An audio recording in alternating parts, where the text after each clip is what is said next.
Now we will conclude this course.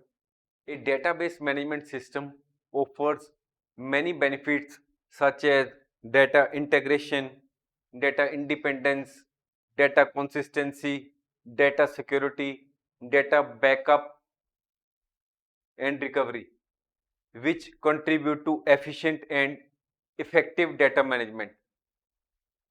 DBMS automatically takes care of data backup and recovery.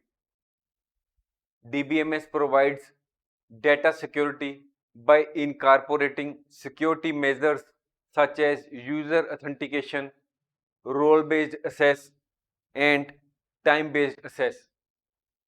DBMS provides the benefits of data consistency, integration, integrity.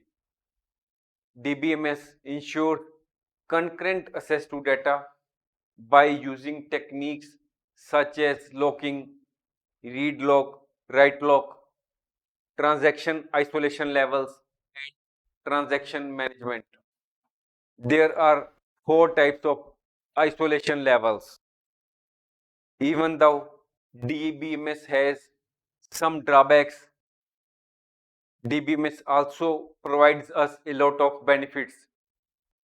DBMS is able to efficiently store, handle, retrieve the data so that the organizations can make decisions on the basis of the same.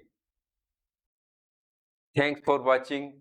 If you like our course, please spare some time to give a star rating to our course.